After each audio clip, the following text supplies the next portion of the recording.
तो कैसे आप सभी का हमारे YouTube channel MT science classes में स्वागत है। मैं आपका दोस्त प्रियांशु तिवारी आपके लिए एक नई वीडियो लेकर हाजिर हूं। तो जो फ्रेंड नए हो कृपया चैनल को सब्सक्राइब कर दें, वीडियो को लाइक कर दें, बेल आइकन को प्रेस कर दें। चलिए वीडियो स्टार्ट कर देते हैं। आज की जो वीडियो है आपके लिए बहुत ही ज़्यादा इंपॉर्टेंट होने वाली है, क्योंकि मैंने पिछले वीडियो में आपको क्या बताया था। पिछले वीडियो में हमने डिस्कस किया था क्या सीरीज़ एंड पैरेलल जो कॉम्बिनेशन होता है कैपेसिटर्स का, और उनका हमने फार्मूला डिराइव किया था, हमें फार्मूला प्राप्त हुआ था। उस पर आज हम कुछ न्यूमेरिकल्स देखेंगे, कुछ उनके सर्किट्स जो परिपथ है उनको सॉल्व करेंगे सीरीज़ और पैरेलल में। तो चलिए कर लेते हैं। उससे पहले अगर आपने पिछली वीडियो नहीं देखी है तो वीडियो के डिस्क्रिप्शन में चले जाइए, वहाँ पे आपको वीडियो की लिंक मिल जाएगी। आप उस वीडियो को देख लीजिएगा, जिससे आपको ये वाली वीडियो ज़्यादा से ज़्यादा समझ में आए। ठीक है ना। चलिए स्टार्ट कर लेते हैं। आप फर्स्ट क्वेश्चन क्या है? फर्स्ट क्वेश्चन आपका ये है कि ए परिपथ दिए गए, आपका जो ये सर्किट दिया गया है, इसमें ए और बी के बीच तुल्य धारिता आपको क्या करनी है? फाइंड करनी है। उससे पहले आपको क्या ज्ञात करना है? उससे पहले ये ज्ञात करना है कि ये सीरीज़ में है या पैरेलल में है। तो सीरीज़ या पैरेलल ज्ञात करने के अगर आप यहाँ से आवेश डालते हो तो आवेश को सिर्फ एक ही पथ मिलेगा ए से बी तक जाने के लिए। तो इससे हमें क्या पता चलेगा? कि इससे ये पता चलेगा कि ये क्या है? सीरीज़ में है। ठीक है ना, सीरीज में है। और हमने पिछली वीडियो में सीरीज और पैरेलल का फॉर्मूला जो बताया था, क्या बताया था? निकल गया था हमारा, बताया नहीं गया था। 1/C1 plus 1/C2 plus 1/C3 is equal 1/C। या तो आप इधर से भी लिख सकते हैं 1/C। ये था सीरीज के लिए, ये था श्रेणी क्रम के लिए। समांतर क्रम के लिए कितना निकला था? C बराबर C1 plus C2 plus C3 dash dash समांतर क्रम के लिए। तो ये हमारे दो फॉर्मूले डिराइव होकर निकले थे। ठीक है ना। तो ये हमारा परिपथ है। यह परिपथ आपको कल के जैसे हमने परिपथ डिराइव किया था उसके हिसाब से है कि यह आवेश यहाँ से देने पर सीधा पॉइंट पी पर जा रहा है, उसका कोई दूसरा मार्ग उसको नहीं मिल रहा है। अगर कोई दूसरा मार्ग उसको प्राप्त होता है तो वह सीरीज़ में नहीं बल्कि किस में हो जाएगा? पैरेलल में हो जाएगा। तो ये सीरीज़ में है, तो इसके लिए हम ये वाला फॉर्मूला लगाएंगे। उसके लिए हम पहले वैल्यू फाइंड निकाल लेते हैं। इसको आप C1 मान लो, इसको C2 मान लो, इसको C3 मान लो। ठीक है ना। अतः हम लिखेंगे, अतः C1 C2 C3 किसमें है? श्रेणी क्रम में संयोजित हैं। श्रेणी क्रम में संयोजित हैं। इतना आप लिख दोगे। उसके बाद फॉर्मूला लगाओगे सूत्र से।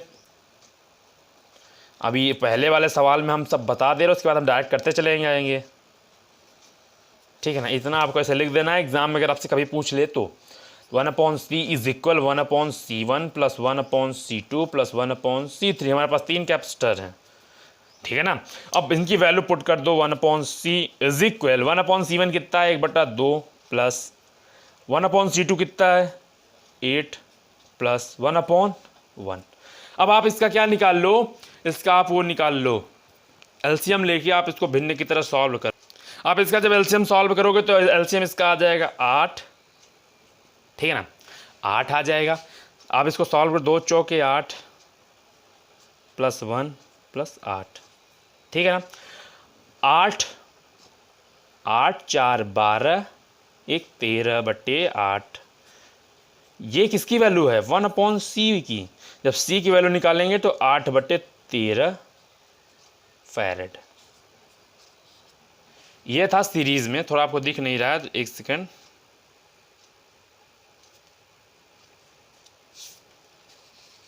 ऐसे हो जाएगा। 1/C इज इक्वल कितना हो जाएगा? 8/13 फैरेड। ये रहा सीरीज। अब हम एक सवाल पैरेलल का देख लेते हैं, फिर सीरीज पैरेलल कॉम्बिनेशन एक सवाल देख लेते हैं। ठीक है ना। ठीक है ना। ये सवाल था आपका। अगर आप यहाँ से आवेश अगर आप देते हो तो आवेश 3 प्रकार में बढ़ के चला जाता है। कि यानी कि आवेश को जाने के लिए अगर एक मार्ग मिलता है तो वो श्रेणी क्रम में होता है, लेकिन आवेश को अगर जाने के लिए 3-3 मार्ग मिल रहे हैं इस पॉइंट पी तक आने के लिए, तो ये कौन सा क्रम हो जाएगा? ये समांतर क्रम हो जाएगा। समांतर क्रम का फॉर्मूला क्या होता है? C1 plus C2 plus C3 बराबर C। यानी कि तीनों की वैल्यू रख देंगे तो ये वैल्यू फाइंड होके आ जाएगी 12 माइक्रोफैरेड। यानी कि टोटल इस परिपथ की टोटल क्या धारिता। ठीक है ना। अभी तक सिर्फ आपको पहले किसी भी फिगर को देखकर, किसी भी परिपथ को देखकर सिर्फ उसमें ये फाइंड करना है कि कौन सा सीरीज़ में है, कौन सा पैरेलल में है। उसके बाद आपको क्या कर लेना है? बस फॉर्मूला लगा के जोड़ लेना है। अब अगला जो क्वेश्चन हम ला रहे हैं उसमें सीरीज़ और पैरेलल दोनों रहेंगे, उनमें आपको अलग अलग करना है। ठीक है ना। चलिए देख लेते हैं। अब इस क्वेश्चन को कैसे सॉल्व करेंगे, तो इस क्वेश्चन को आप देखोगे तो अगर यहाँ से कोई आवेश दोगे तो ये दो भागों में बढ़ जाएगा, कहना मतलब ये है, तब ये समांतर क्रम में होगा। लेकिन यहाँ पे जो आवेश पहुँचेगा और यहाँ पे जो पहुँचेगा उसको यहाँ से यहाँ तक आने के लिए सिर्फ एक ही मार्ग मिल रहा है। तो ये जो दोनों कैपेसिटर होंगे और ये जो दोनों कैपेसिटर होंगे, ऊपर वाला आपस में श्रेणी क्रम में ये वाला होगा, ये नीचे आपस में श्रेणी क्रम होगा, तो दो मैग्नीट्यूड प्राप्त हो जाएंगे। तो आपकी कुछ धारिता का फिगर ऐसे बन जाएगा, ठीक है ना। जब आप इसको फाइंड करोगे, ऊपर वाले को श्रेणी क्रम में, नीचे वाले को श्रेणी क्रम में जोड़ोगे तो दोनों का कुछ धारिता निकल के आएगी, तो ये ऐसा बन जाएगा। तब आप इसको समांतर क्रम में ऐड कर दोगे तो आपकी क्या वैल्यू निकल के आ जाएगी, तब आपकी वैल्यू निकल के आ जाएगी टोटल धारिता। चलिए मान लेते हैं पहले इसको C1, इसको C2, इसको C3, इसको C4। आप क्या लिखेंगे, माना C1 तथा C2 श्रेणी क्रम में है, श्रेणी क्रम में हैं, और इधर लिख देते हैं तथा C3 तथा C4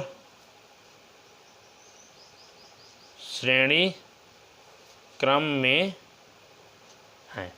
इतना हो जाएगा। अब दोनों को इधर सॉल्व कर लो आप। इसका फॉर्मूला होता है 1/c इज इक्वल 1/c1 का 1 रख दो, 1/c2 का 1 रख दो।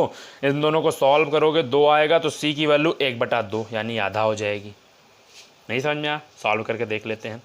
1/c इधर है, बराबर इतना है, इनको जोड़ोगे तो 1/c बराबर 2 हो जाएगी, क्योंकि एक से एक इसमें भाग दे दोगे, दोनों का एक एक मिलेगा, आप कर लोगे, ठीक है ना।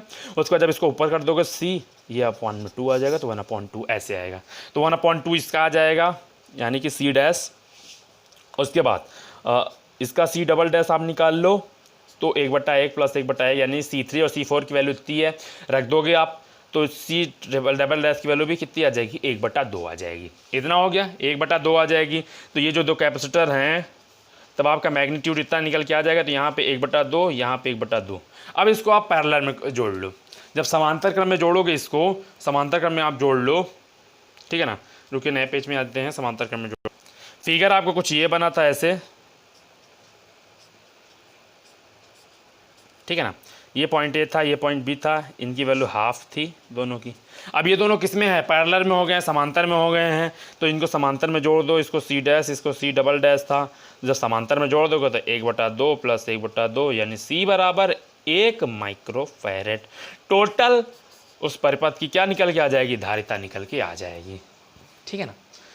ये था इस तरह का क्वेश्चन।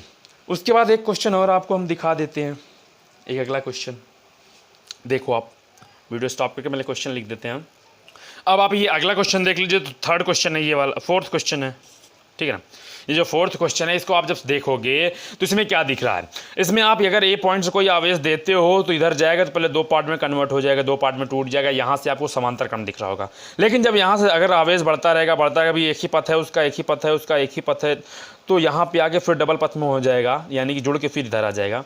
तो यहाँ से और यहाँ तक आने में उसको कोई पथ का चेंजेस नहीं करना पड़ा, यानी कि ये वाला और ये वाला संधारित्र एक दूसरे से क्या है, श्रेणी क्रम में हैं। और इनको दोनों को सॉल्व करने पर जो धारिता निकलेगी उसके साथ इस वाले संधारित्र के साथ किस में है, समांतर क्रम में है। तो आपको सिर्फ इतना कर लेना है। और उसके बाद इसको C1 मान लो, पहले इसको C2 मान लो, इसको C3 मान के चलो सॉल्व कर लेते हैं हम। यहाँ पे बगल पे C1 तथा C2 श्रेणी क्रम में है, किस में है, श्रेणी क्रम में है। तो जब इनको आप फॉर्मूला लगाओगे 1/c इज इक्वल 1/2 प्लस 1/1, तो 1/c इज इक्वल एलसीएम 2 बनेगा, 3/2 यानी c की वैल्यू 2/3 माइक्रोफैरेड आ जाएगी। अब आपका जो वो बनेगा, फिगर बनेगा, कुछ ऐसा बन जाएगा, ये ऐसे,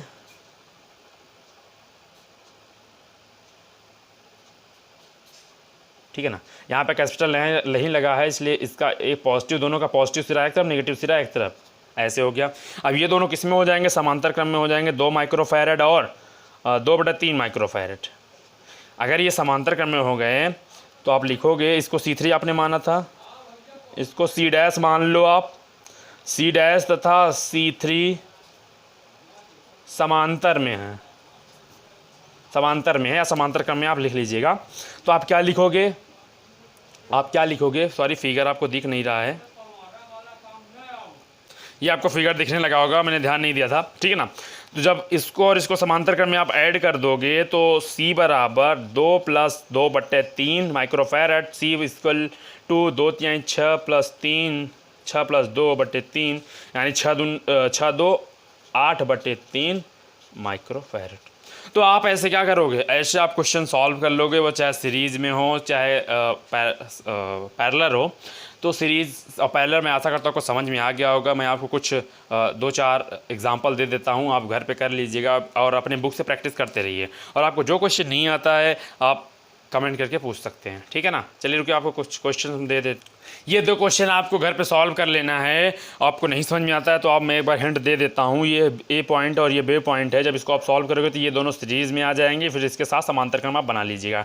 पहला क्वेश्चन कैसे करना है, पहला क्वेश्चन आपको बना लेना है। बनेगा कैसे क्वेश्चन आपका, पहला क्वेश्चन आप जब बनाओगे तो कुछ ऐसे में मॉडिफाई हो जाएगा, ठीक है ना।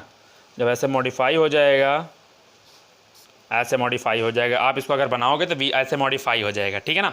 जब ऐसे मॉडिफाई हो जाएगा तो इन दोनों को पहले श्रेणी क्रम में आप सॉल्व कर लेना है, फिर तीनों का क्या समांतर क्रम में सॉल्व कर लेना है। तो मैं आशा करता हूँ आपको ये वीडियो पसंद आई होगी और न्यूमेरिकल भी समझ में आया होगा। अगर समझ में आया तो कृपया वीडियो को लाइक कर दें, चैनल को सब्सक्राइब कर दें और बेल आइकन को प्रेस कर दें और अपने दोस्तों के पास ज़्यादा मात्रा में शेयर करें। धन्यवाद।